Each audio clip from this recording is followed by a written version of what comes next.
Thank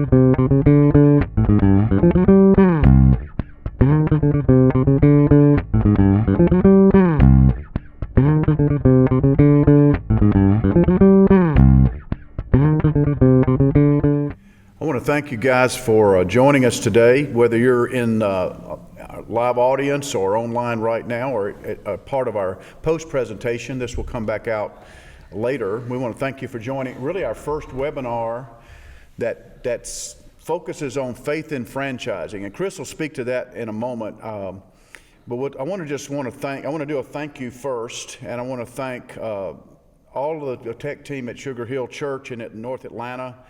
Senior Pastor Chuck Allen, Executive Pastor Bobby McGraw, and the tech team, Ethan and Rachel and Andy that are here with us today to make this happen. And this is just a gift to us, and we are so grateful. Sugar Hill's a great church, and if you're looking for a church online or a church to be a part of in the Atlanta area, you need to check these guys out. They really are doing wonderful things, lots of podcasts, lots of online church and worship, but they're just really good folks, and they get what we're trying to do as Christian executive coaches and franchise advisors. So we thank them so much for today. Also, we want to interact with you, so if you would go into your Zoom portal there and find that chat feature. Most of us are very agile with this now, but if you haven't ever done that before, that's how we'll field questions later. We have a place where we'll pause and do questions and answers later on in the program. But let me just kind of introduce what we're doing today. And Chris and I are, there's a lot here sitting here. We've been friends 38 years. We've walked a lot of journeys together. And Chris may want to share a little bit about that. We both are musicians. We are entrepreneurs, we're business owners, and so we'll talk about that. But we're also faith-based believers. We're Christians, and we have found that people that are thinking about businesses, or whether they're franchises or not, need to understand about core values. We love to talk about the entrepreneurial spirit, and I want to just set us up for that, and then when I pitch it to you, if you want to say a little bit more about our personal connection and how long we've been working together, that's important. I think the entrepreneurial spirit, it's actually found in the Bible. I'm not going to go there. There's a whole bunch of entrepreneurs in the Bible. But the entrepreneurial spirit is an essential part of the American experience. One of the wonderful things about being in America is it was founded on the entrepreneurial spirit. And the American rhythm of business has always been very unique to anywhere else in the world. Even since the Pilgrims, they were the initiative. They had the initiative to come here and create a world for themselves. That's an entrepreneurial spirit. They have fed us. Entrepreneurs have fed us. They've clothed us. They educated us. They've helped us shape this modern world. And as participants today on this webinar, you are somewhat of a pilgrim in a sense. You are an entrepreneur. There's something that drove you to want to be a part of the webinar today, and it's people like you investing in your dreams and thinking about business and the core values that might push your business along. You really are part of the historical strength of the American economy, as well as just the vast majority of jobs for those of us who have been employees and business owners are because of entrepreneurs. And there's something kind of unique about entrepreneurs I want to kind of get us to think about for a second. They're a rare breed. We all know Walt Disney, and we know the results of his entrepreneurial spirit, but he was an odd duck. He was not just creative. And he failed at some things, but one of the things you may not know about Disney is he was a man that loved trains. So his home was filled with trains, his office were filled with little trains, electric trains, and he even had this 7 1/4 scale size train in his backyard. And so this gets really weird. So he loved dressing up as an engineer, hat, everything, the whole outfit, and take the neighbors and the children around his little train in the backyard. So entrepreneurs have this crazy spirit.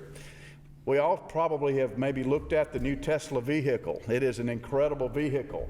And Nikola Tesla was an odd duck, but he's actually the father of electrical current, the AC current, the alternating current. That's him. We're still using it. You plug in anything electronically, just remember Tesla. But he was also an odd duck. He spent time. He believed in his later years that everybody in the world should have electricity for free because he felt like he had invented it. But he was known in the last years of his life to talk to pigeons out the door or out the window. He had a conversation with pigeons. But entrepreneurs are exciting and unique people, and that's part of why we put this webinar on today. So, as we get started here. Your hosts is my best friend in the world, Chris Goethe. If you're a German, you pronounce it. How do you pronounce it if you're a German? Pronounce Goethe. Goethe. Goethe has a lot of great leadership quotes, and mine is so Scottish it hurts. Forbes. I'm a part of the Forbes clan in Scotland, but we're best friends. We've been around a long time as friends. Say a word about that before I pitch it to you to get us started in our topic today. Well, it was kind of serendipitous, I guess, how we met originally when you were in Savannah, and my parents lived down there. But it was one of those relationships that the first time I met you, it was just like, wow, I like this guy, I want to be his friend. And I think you and Nancy felt that way too about Julie and me, and we just really spent the next 23 years or so really kind of doing a lot of stuff together. Now this is actually year 39 that we've been friends, and we found a lot of intersections in our lives. Music, as you mentioned, is one of the ones. We've played in a variety of bands together, and we've done a lot of business together in the last 3 years as well. And this is kind of a new season of fun for me, and I love talking about this stuff that like you do. It's just a lot of fun. Yeah, and part of doing business, and part of when you think of core values like we have in the church, and faith and franchising is basically just a segment of the economy. And we felt like, and Chris will talk more about this in a second, about how do we address this topic for Christians or believers, and we'll just keep it generic, but we're Christians. And what I mean by that is that people of all faiths and religions are looking for core values they can embrace. They go to brands, they go to restaurants, they buy products from companies that they know that have a set of core values. And so why don't you go through the agenda, and we're going to keep the pace going here and take our audience through these basic principles of business ownership. Yeah, I'm happy to, Rick. So one of the things we're going to talk about in a few minutes is just kind of the mindset of a business owner. So a lot of us have been employees, and most of us have been employees for other people at some point, and we've been able to work for certain business owners, and we know there's a unique mindset that owners have that we recognize. We're also going to talk a little bit about the myth of having the perfect skill sets for a job. So we'll talk a little bit about that. Rick and I talk a lot with our clients about values. That's going to be one of the primary themes through today's conversation. We're going to talk about a culture that's value-based. We're going to talk about how to leave a legacy in your business, but not just in your own life, in every other way, and in your family, but in your business as well. Then we're going to kind of get into the meat of this, where we're going to talk about the difference between starting a business from scratch versus starting a business that's a franchise business. And there is a difference, and there's certain advantages and disadvantages of doing both. And then at the end, we're going to give you some homework assignments that we think will provide some enormous value to your life, and we're really excited about engaging you at that level as well. So. Yeah, and I just want to give you a quick admin reminder that you can ask us, if you have a question already, right here in the opening part of this, just type that in the chat, and we'll get to it. So I want you to take this, as we get rocking here, take this slide. Yeah, so David Ogilvy is a marketing genius from days gone by, and a lot of you who are in marketing have heard of him before.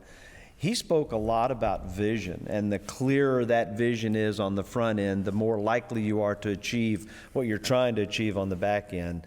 Rick and I really like this particular quote, so we put it up here on the screen. It says, "A person without a vision for the future always returns to their past."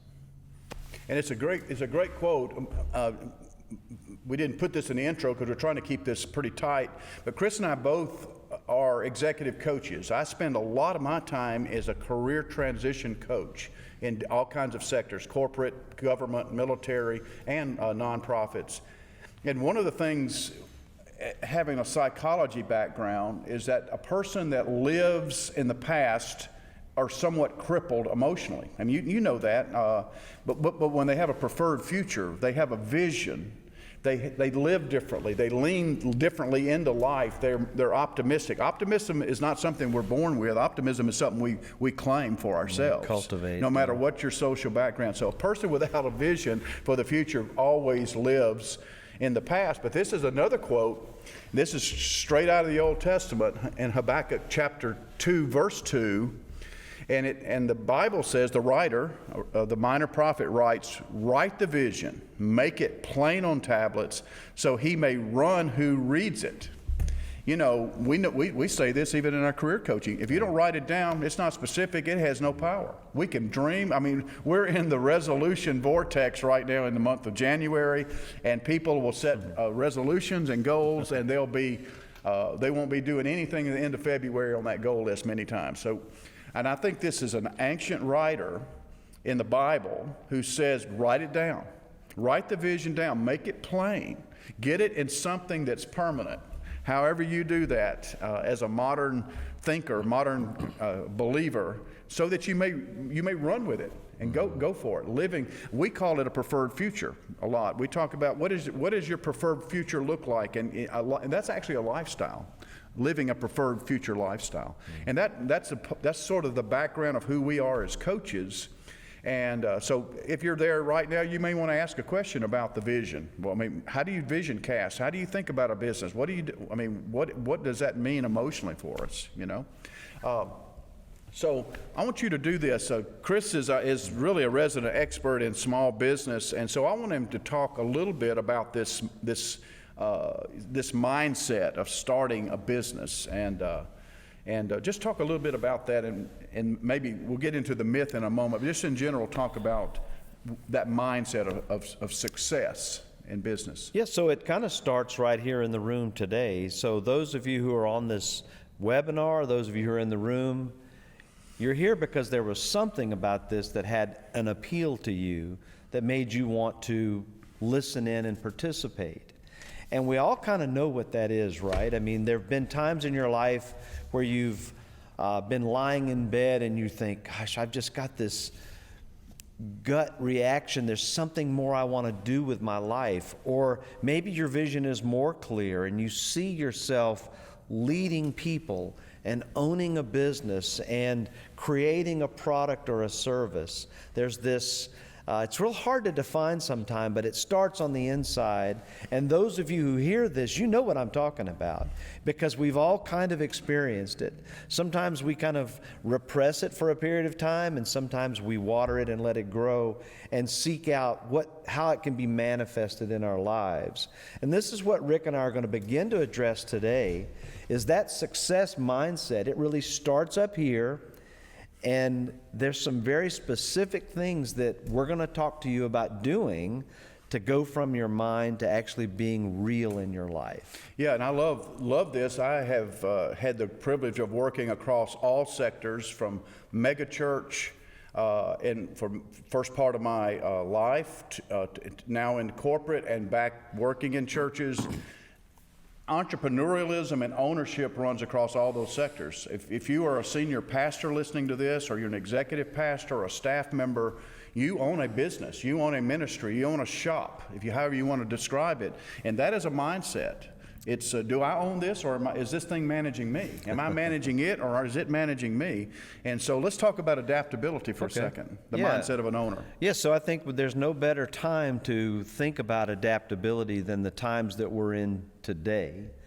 8 months ago, life changed, as I know it. My 88-year-old father, I was talking to him the other day, and he said, I've never seen anything like this in my life.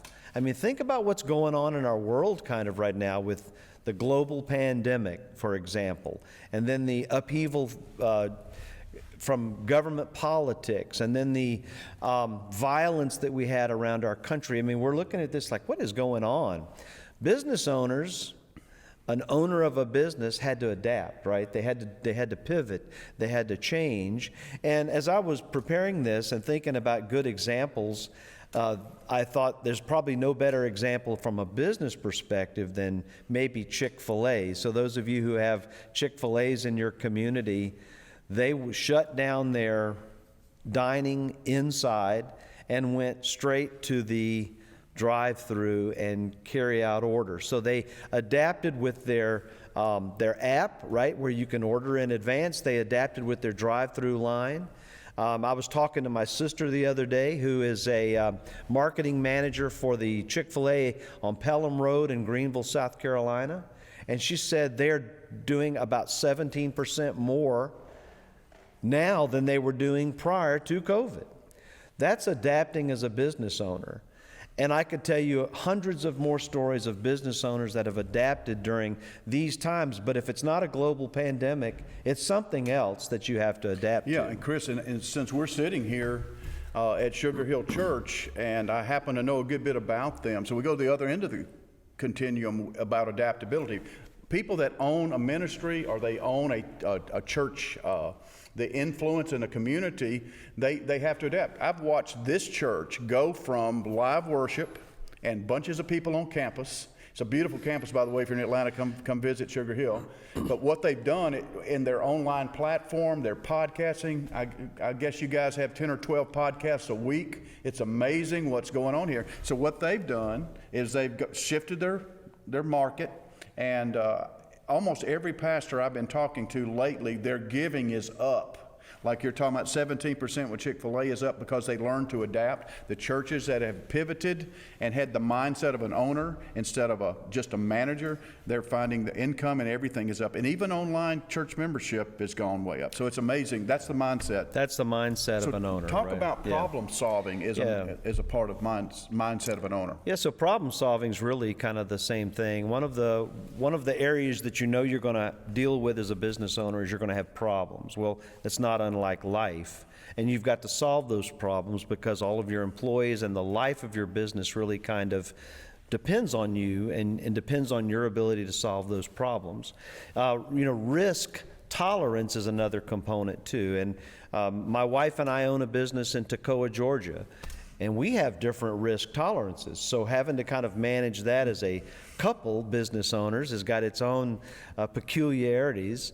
But she's a lot more risk averse than I am, which calls for another problem solving element in the all of that we too. started the program talking about this entrepreneurial spirit. We find that in all sectors. The Bible has the entrepreneurial spirit in it, the evangelization of the early church. That's an entrepreneurial spirit.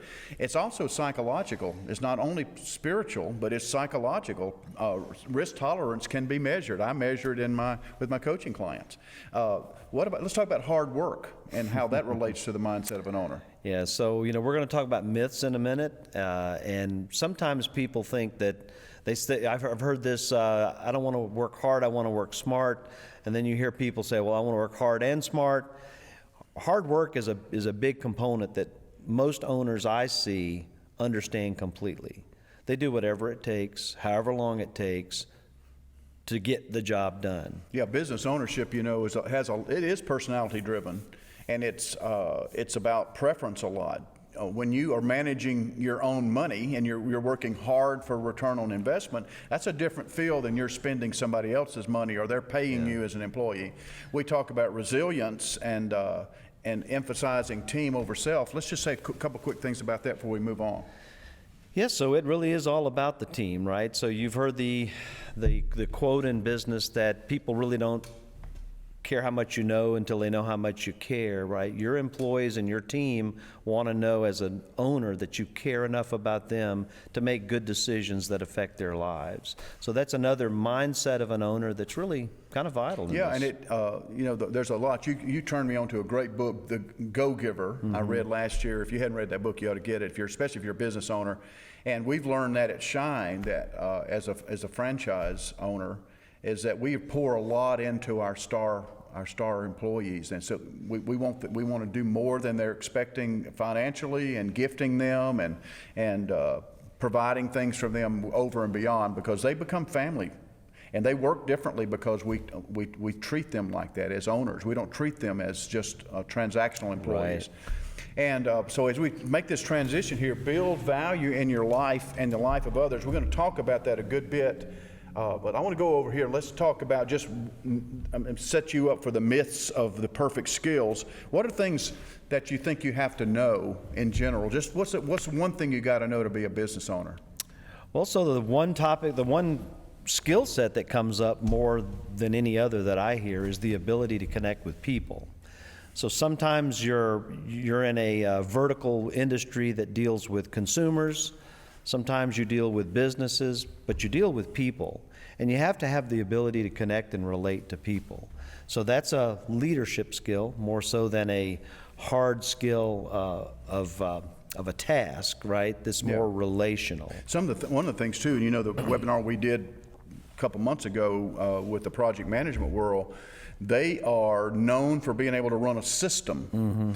And so that's another skill I would say besides the relationship building, and that is secret sauce right there. It is secret sauce. But if you can run a system, you can own a business because the system will stay alive when you take a nap in the afternoon or you want to go to sleep at night. That system stays alive. So let's talk about this. We get this all the time as career coaches. What are some of the myths of skill sets that you have to own your own business? Yeah, so the first myth, as you can see on your webinar here, is that the business owners are the boss. Well, we all know that have been in business for any period of time that it feels like almost everybody else is the boss but us sometimes. So all this pressure that we feel to be the boss and be in charge is not quite accurate. There are some aspects where you need to step up and take initiative, but that's a myth. You don't have to be the boss to own a business. Another myth is that passion and persistence will ensure success. Passion and persistence are wonderful qualities to have when you own a business. They certainly kind of grease the skids for a lot of times in that business that you have to get through, but they don't ensure success. Myth number 3 is that all it takes is a unique and original idea to succeed. Again, original ideas are kind of nice. They represent some wonderful white space nobody else is doing sometime, but that's not all that it takes. It takes a lot more than that. Myth number 4, you have to have a business degree to succeed. I did a study about 6 months ago on all the people that have reached unbelievable fame and fortune in the United States that never graduated college or even went to college in a lot of cases. And the list astounded me. So that is a myth that is not true. And number 5, business owners work long hours. Some do, some don't. We talk a lot about working on your business instead of working in your business, and we'll talk some more about that today as well. Yeah, and I'll just say just something briefly. As a franchise owner in the home services industry, my son Taylor is the owner. I'm investor. I have a hybrid relationship with it, but neither one of us knew anything about window cleaning and roof cleaning and the pressure washing and all the holiday lighting. We didn't have any skills there. What he had was he was a project manager. He knew how to run a system. That's what we just said about. So the myth was that he needed to know about home care before he bought the business. We have learned some things. We've actually contributed things up to the national by things we find in the field. So this is another thing about business ownership. You certainly don't have to know it all. It may be something you just love, or you love the service in your life. So let's go over here to this and talk a moment. This is the place we love to play, everybody that's listening. If you know us personally, you know that we love to talk about core values. We got up this morning with a set of core values. We run our personal businesses based on core values. Core values are sustainable when the economy changes. That's why you see Chick-fil-A. I saw 3 lines the other day in Birmingham, Alabama when I was driving through, and we pulled over, Nancy and I, to get a Chick-fil-A. 3 lines. I'm thinking, this has got to be 30 minutes. I mean, we were done in about 2 or 3 minutes. I do not know how they do it, but I know what drives them to do it. My 17-year-old is doing that. They're running with an iPad to my car because of core values, not just about a chicken sandwich. Right. And so let's talk a minute. I want to ask you a specific question about it. So as franchise advisors, you and I have a rigorous process to match candidates to brands with faith and integrity in their core values. So how does franchise matching start? Let's just start at the high level before we get into the assessment part. Okay. So franchise brands are looking for people to deliver their products or services in their communities, right? That's kind of the definition of franchising essentially.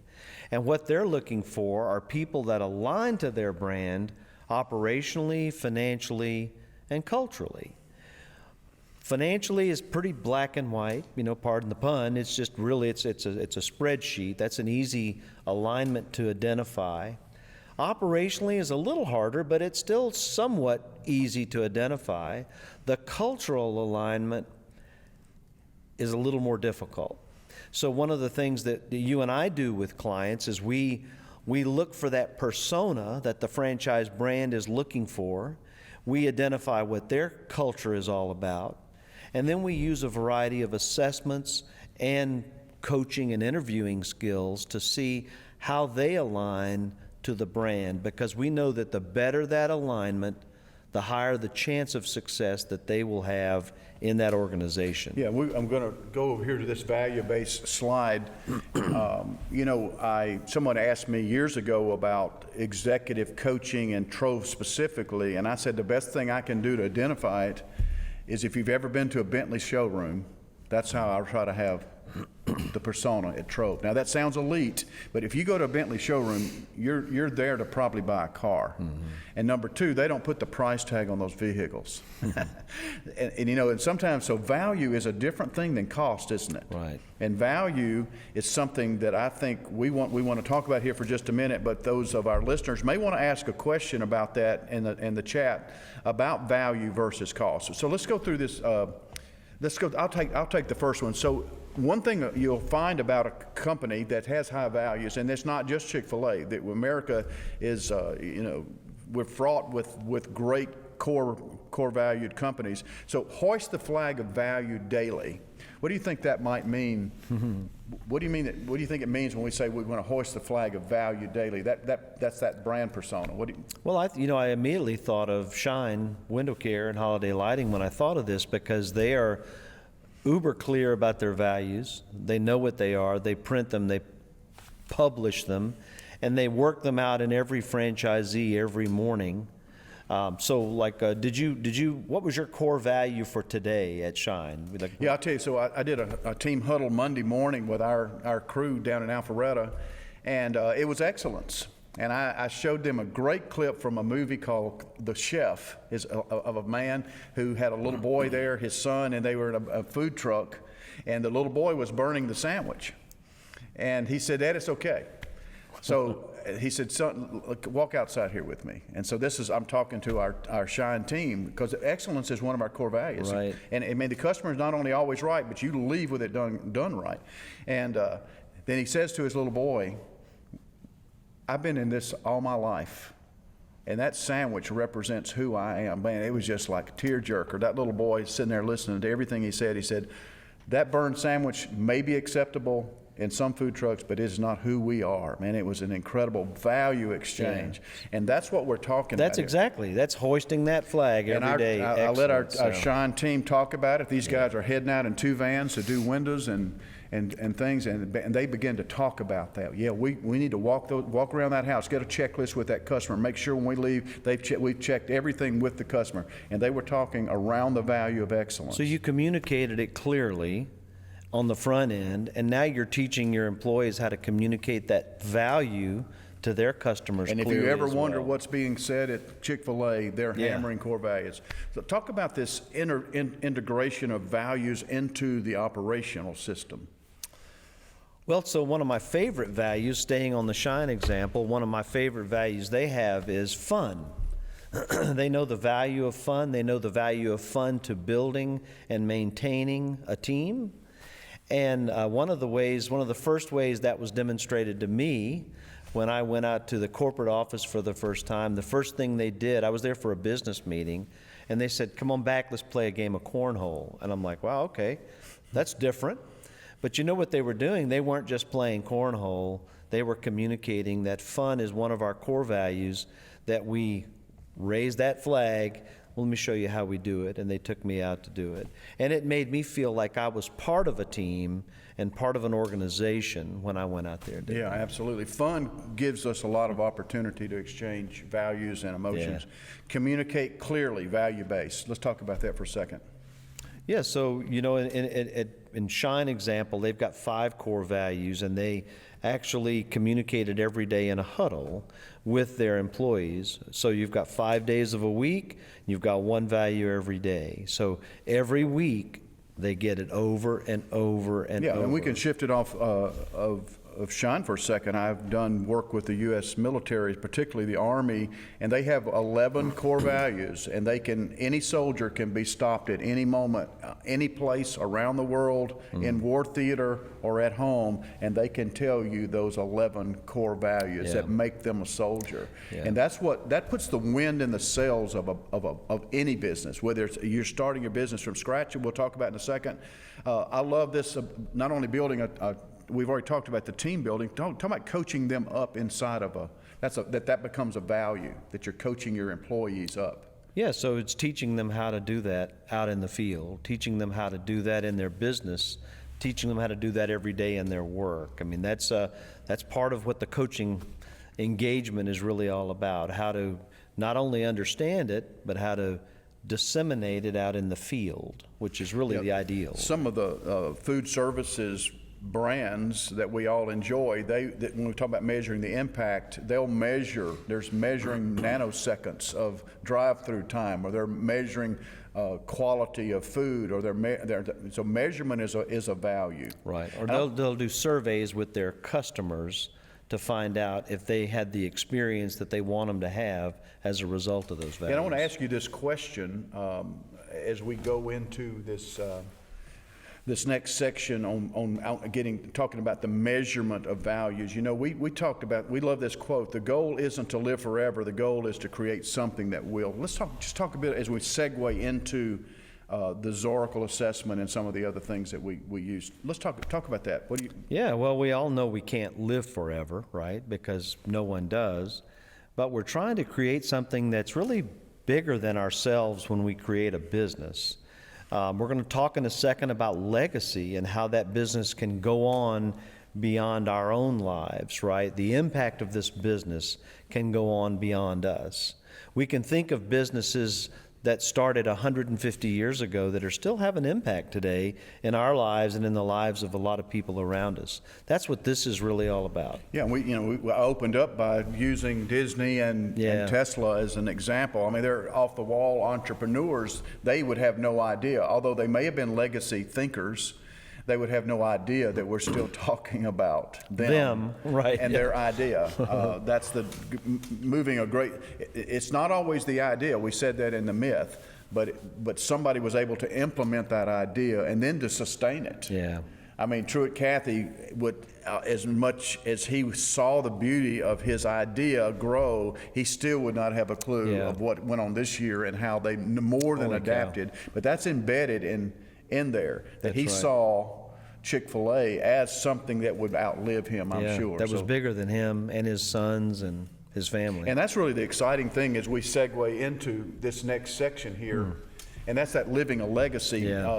As coaches, we ask this question. It's actually one of the 5 pieces of human expression is living, your legacy life. But let me ask you this question about legacy. Let's talk a little bit about that using these bullets here about why that's important in any business, but primarily into the franchise industry. Let's talk about the family a little bit. Yeah, so family is probably one of the most important things we all have, right? If I were to ask any of you to kind of go down the list of the top 3 things that are most important to you, it'll probably be your family somewhere in that top 3, hopefully near the top. And, we all want the best for our spouses, the best for our children, the best for our extended family. And if we can help facilitate some of that through a business, we certainly want to. Yeah, and I mean, again, bringing it back to our family, I've owned several businesses and sold a couple, and I owned a publishing company with my dad. who passed away in 2011, but in 99 I sold off our song assets and all of that, and it was wonderful. Whether we ever made any money, it was wonderful to work together. Yeah. Same thing at Shine. I'm not going to be around forever, but I know that my grandkids and their kids at some point could have this franchise as a legacy business because it's already scaling so fast. It could really be That's awesome. somewhat of a family empire or legacy for them. And that makes the work different. That's a different unit hour of work than somebody that hates their job, right? I agree. So when you're going and it's family and it's, so that's the motivation of living a legacy. And building your leadership team is also legacy. We talk about that. We've talked about employees already, but why is it important that we pour ourselves in a kind of a legacy activity with an employee into a brand? Well, they have a legacy as well. You know, legacy is not always owning a business. Legacy is what are you going to pass down to your children, not just materially, but character qualities. You know, your values. What are you doing? Are you breaking some trends or habits that happened in your family? Are you starting a new path with your children? So teaching your employees how to do that is a valuable Yeah, and gift. I won't break the confidence of one of our team leads in our team huddle Monday morning, but what he said was this is the first company that would do a team huddle. Yeah. Number two, this is the first company would provide us uniforms. Number three, I'm taking the van home at night. That never happened. It was all of this. He was talking about trust and right. respecting him. Yeah. And I think that's a part of this living a legacy. Talk I agree. about, we don't want to get into the hard stuff too much, to plan your succession, be able to fund a charity, and communicate a mission inside of a business. Just talk about that briefly and we'll move on. Yeah, so if it's part of your financial goal as an organization, you'll fund it and you'll include it in what you're doing. So we'll talk a little bit about that too. Whatever business you're doing, you're not just trying to make money for you to spend to increase your lifestyle. You're trying to divert money to grow something that's bigger than you, that'll have a long-lasting effect beyond you, and that's essentially what this is. Yeah, and you know, there's something that happens in career coaching a lot, and that's that person that's been successful, and they are coming out of that, I call it the decade of destiny, age 40 to 50. And they're coming out of that, and I've had them in the government, I've had them in military. I'm coaching one-star general we had on the Zoom the other day.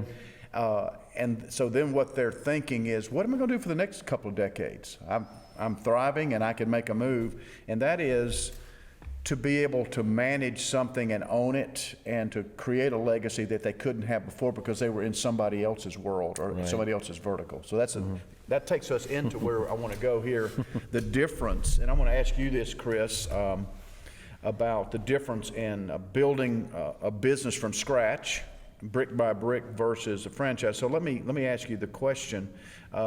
And you know, and we have a friend named Tim Dayton, and I want us to just tell a little bit about Tim, and where what he's doing now, and what he did before, and just talk about Tim. So Tim, we met probably about a year ago. He had spent a good bit of his life in ministry, full-time ministry. When we met him, he was bivocational or part-time ministry and teaching as a professor in a local university, and his wife was working for the government. And he felt this calling that we were talking about earlier, this in his gut, I want something that's a legacy for my family. I want something that can free me to do what I want to do and be in business for myself. So as we engaged him, we started evaluating what those passion points were and what he really loved, and skill sets and cultural alignments. And he ended up buying a Bright Star franchise in April of last year. Yeah, and he has his grand opening this coming Monday, yeah. So it was a part of that whole legacy thing of owning it and being able to pour his personality into it, and his two sons and his wife. So there's a couple of ways he could have gone, right? He could have just started a business from scratch, or he could have bought a franchise. So let's talk a little bit about starting a business from scratch and what that really looks like. So many of you have, small or large. Basically, there's some characteristics to starting from scratch that you can see here on this particular slide deck. You know, everything's wide open. You can do whatever you want to do. You can do something that maybe has been done before and do it better, or do something that's never been done before.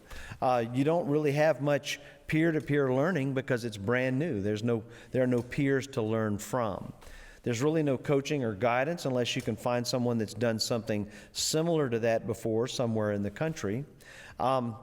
You know, you haven't really figured out if there's going to be a return on your investment or not, because you've never done this before and there are no parameters around it. You don't know how many people you're going to need to do it, because again, this is a start-up from scratch business. Customer acquisition is a little bit of an enigma at this particular stage. You know, will they call? Will your phone ring? Will they buy? You don't know the answer to that, because there's no history of that. And then you certainly don't know if you can scale for growth. Yeah, and there's something very wonderful about a mom and pop. I mean, I can think, I grew up in the Mississippi Delta. I still, when I get back there, I want to go to Doe's Eat Place. It's in the back of our old house. And you go pick your steak in the kitchen, you pick it out, and they cook it like you want it. But it is not. It was a big unknown in the 1950s when they opened of how to scale that in the middle of the agricultural area. And we all have our favorite mom and pops. There's something fun about them. Yeah. There's something honorable about them. There's something that brings a new flavor to the whole economy of life and communities, and that is what some people need to do. But they fail at a really high rate. They do. They fail at a 70+% rate a year, but they have their value in a community. Right.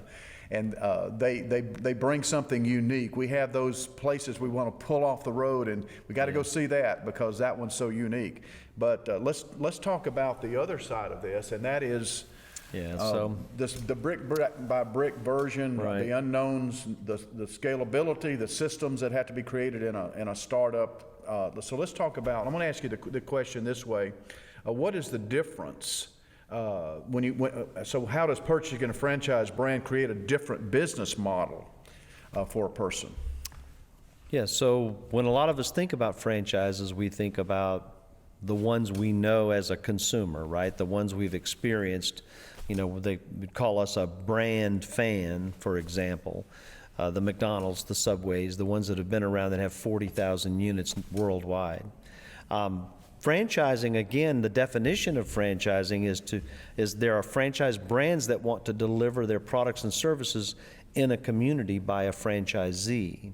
So that franchisee comes to this organization, they have a proven business model, they have a proven marketing plan, they have a proven business plan that has worked for them over and over and over. They can tell you exactly what the investment level is.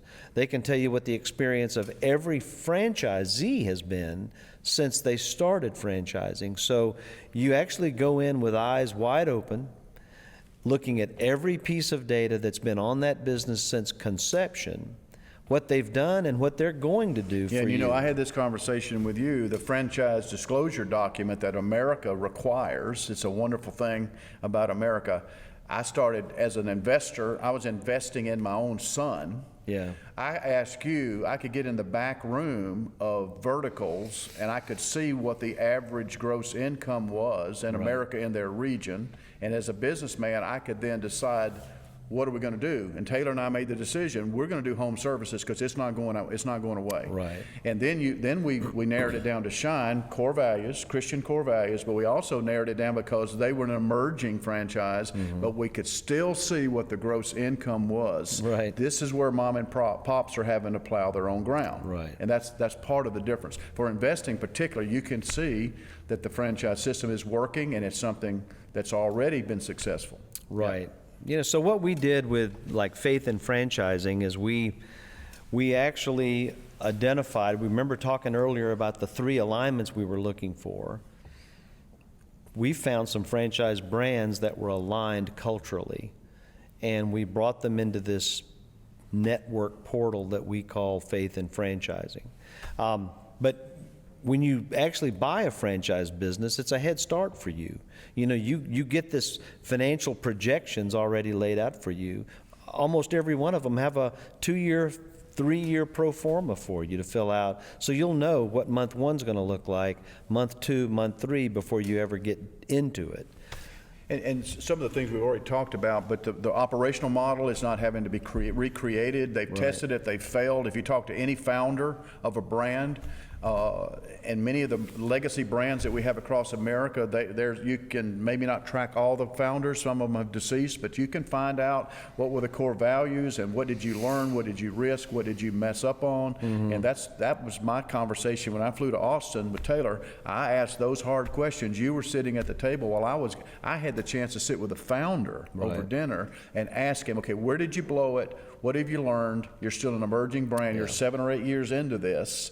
Although they were 20 years operating sort of in that sector, I could ask real questions about the investment dollars and how they could be less risky. Yeah, so there are 4,000 franchises to buy, right? So it really boils down to finding the right franchise for you, which is what we do really every day, all day long. It's helping people and brands find that right alignment, financially, operationally, and culturally, so that perfect match is really made. Yeah, that's a great, you didn't even mean to set that up that well, but I want us to talk about the matching and the tools. So listeners, whether you're listening, you're live, you're online right now, or you're going to get this in a post-production, we're offering you, first off, we're going to ask you to do some homework here, and we're giving away 2 or 3 things that you are going to get by just being a part of this. So talk about our arrangement with Zoracle out of California. Yeah, so there's a wonderful founder named Rebecca Monet that developed a assessment program called Zoracle Profile, where she really evaluates brands and she evaluates people, and it matches you to the brand. So it's like the eHarmony of you and Terry meeting each other. Yeah, it's kind of like eHarmony with my wife, yes. But it's like the eHarmony of franchise world. So these franchisors give this assessment to all of their franchisees, and they identify who at the top 20% look like. And then we give this assessment to individuals who take it, and it matches you to that brand. So we can say with confidence to you that you look like the top 20% of successful franchisees at this particular brand that we're looking at. I think we have a slide we'll go to in a moment that actually shows an individual, and they match in culture, they match in about their hard skills, processing. So we can see with this profile 5 brands that you're matched with. So you're not shooting in the dark. You don't want to shoot in the dark when you're putting all of your investment on the line and your time and energy. So that would be sold for $50. We're giving it to people, and the second thing we're going to give you free 15 minutes to go over it with you so you can understand it. So you're going to get a free call with one of us.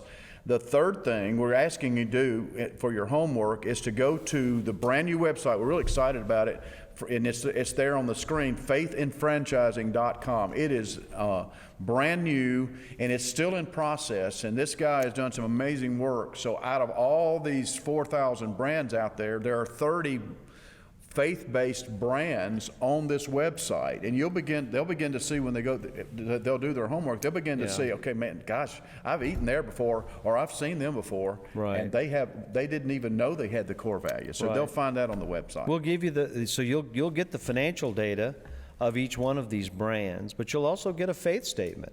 You know, Rick and I interviewed every one of these CEOs and founders of every one of the brands listed here and ask them for a faith statement. Tell us what uniquely identifies you as a faith type of a brand. So I'm sorry. So you'll see these 4 things of your homework, the 3 things on your homework. The 4th thing we're going to give you, all you got to do is we'll get, if you're interested, you take the assessment, we'll have your email, then we're going to give you a free ebook. It's about an 86-page pretty quick read on 10 questions that every franchise. Everybody, they all come up, They all come up. So we've just gone on and answered it, made it easy for you.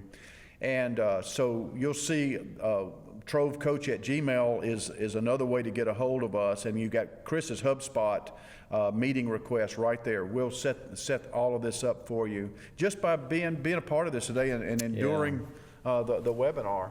And I wonder if we have that. We think it would add some value to your life to kind of see your own assessment and see what you're matched up with. Yeah, And I don't think we have that slide, but what I would do is you'll be able to see your Zoracle. So once you take it, you'll find, let's say you're interested in casual dining, which is a huge hot sector right now. Home services, senior care is hot. These are hot verticals. But you may find it, gosh, I never thought about that. Pure Barre, I mean, I need to own a Pure Barre or an Orange Therapy.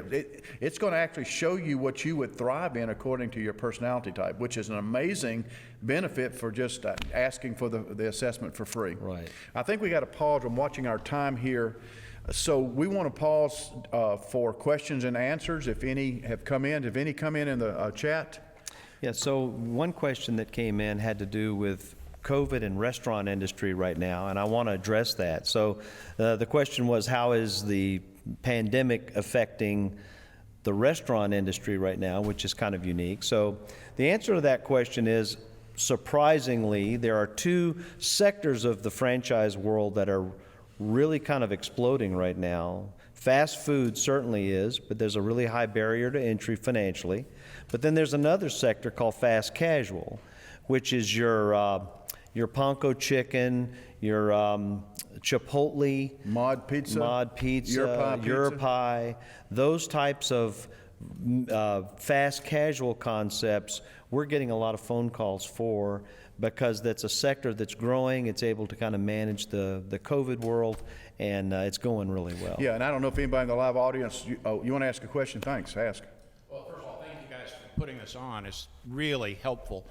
My question is more on the sense of, if you're, let's just say you're like me, you're in kind of the last quarter of a career, but you're looking to extend income, but you're looking also to kind of create and leave a different legacy like you were talking about. What is the best advice for things like, at the latter part of your career, funding and starting a new business that you may not have a lot of history with or even a skill set? Yeah, so great question. two answers to that question. I want to address the funding separately.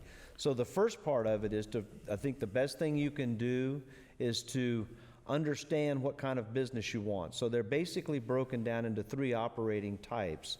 There's an owner-operator, there's a hybrid, which is really kind of a semi-passive, and then there's a purely passive model. So once you identify which one of those you want, then you can start looking at verticals that are interesting to you, that are available where you want to be. The funding, I have to make a special point right now, the SBA is aggressively trying to invest in new business owners in the U.S. right now. They are giving the most unbelievable deals that I have never seen, with interest rate, with long amortization periods, and with they're actually making your payments for a year so that you'll buy a business and start a business in our country right now. So if anybody has ever thought about owning and operating a franchise business, and I say franchise because SBA looks at franchises much better than they look at starting from scratch because of the success rate. But now is the time to really think about that. And I think I hear you identifying where you are in age timeline. Is, you're thinking legacy. Okay, how far what would I buy that my grandkids and their kids could enjoy? And that's kind of how I thought about Shine. There are certain brands that are legacy brands. Absolutely. They're pretty much recession resistant. The economy is going to have these huge swings no matter what in America, but there's some brands in these verticals that they're sustainable legacy brands. They're not going away. Senior care is not going away. Casual dining is not going away, and we can go on to and home services. Yeah, another question. So if I could, just a follow-up, maybe. The one thing that I found interesting, I went on your website while sitting here listening to you live, so I really was listening, but I did go to the Faith and Franchising website, and some of these brands are pretty significant. Oh yeah. And I guess my big question is, and I think I know the answer, but I'd love for you to address it a little bit more, not just for me, but probably for folks that are out there. I get this sense that the greatest value that Faith and Franchising, what you guys bring to somebody like me, is not just the fact that you have these relationships, but you can, for the lack of a better reason, you are my broker, that can help me pair up with, like, I'm really greatly interested when I things like rock and roll daycare. And I think that's a legacy that everybody's going to need childcare forever. No doubt. But I think to myself, I would need somebody that can almost hold my hand through the process. Yeah, let me tell you something. I want to say something about, I won't divulge his name, but we both have had a wonderful Zoom call last week with a retired at about 52 one-star general U.S. Army. Unbelievably, I mean, he stands up in the Zoom call, he wears you out, but what he's asking is similar to you. He may be a little younger, but what he's doing, all 4 of his girls play soccer. He was an athlete. He was a high school athlete. He's lived internationally in the Army, and he loves sports. So we have had an opportunity. He's asking the same questions. Okay, I'm as you know, God willing, I'm in great shape. I want to protract my investment. Man, we've been showing him sports is hot and kids after school is hot. That's a legacy brand. And yeah, we're in the back room for him. He has not only the SBA, but being a veteran, he's going to get a better loan. Sometimes brands will even pay the franchise fee for veterans. There's a lot of cool things out there happening in our economy. And we're in that back room with him. We're looking at franchise disclosure documents. We're trying to see what the gross earning averages are for these. So to serve you, as we serve him, that's what we do. We're in the back room, just like a real estate agent can get back in the back room of real estate on the market. We're in the very back room of these brands. We peek behind the curtain, in essence, and look at more than what normal people can see as a marketing data. And in the case of the website, I appreciate you going to faithandfranchising.com. That's really all about the cultural alignment. So again, we have talked to every one of these brands, and we're adding brands every week, because there are 3 times that amount probably that are culturally aligned. They're sort of finding us now. They're finding us, that's right, and saying, hey, I want to be represented. So we vet them to make sure that they are in alignment culturally to what we're doing on this site, and if they are, then we add them.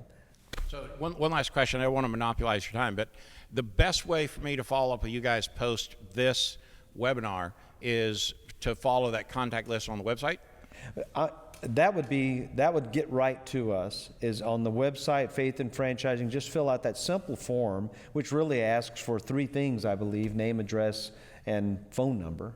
That'll get in touch with us. We'll send you the link for the matching Zoracle profile for you to take, and then set up a 15-minute phone call. Yeah, and if a person is not on the website, I mean, we have it on this slide deck, and we'll follow up with. Yeah. But yes, we want to give this stuff away. There's 3 or 4 things we're giving here. Part of it's our time to get to know people that have some interest in this. Great Okay, question. I really am sorry. I keep coming up with these questions when I talk because I'm so interested in. It seems like such a unique service. So I guess my last question would be then. In that sense of follow-up and where we go from here, I guess what I'm trying to wrestle to the ground is trying to determine profitability against time that is available to be invested.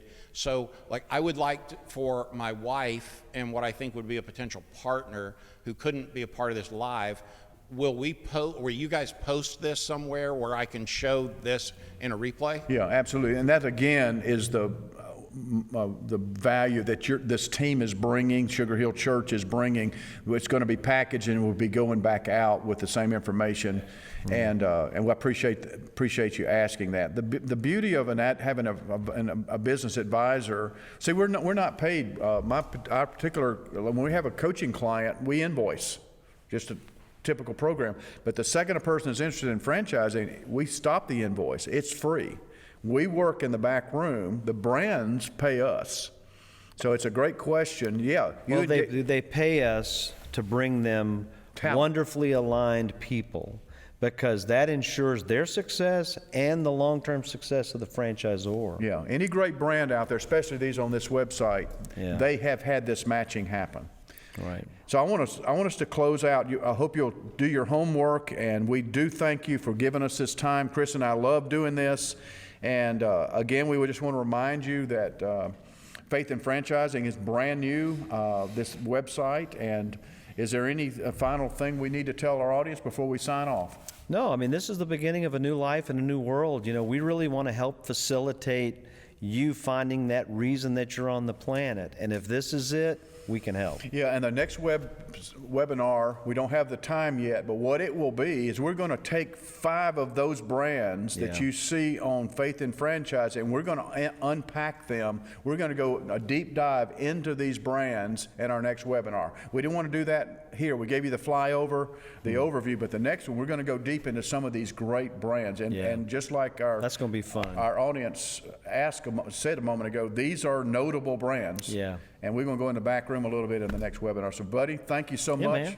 I love I you. love you too, Ray. Thank you for a great webinar. Yeah. Visit us again. See ya.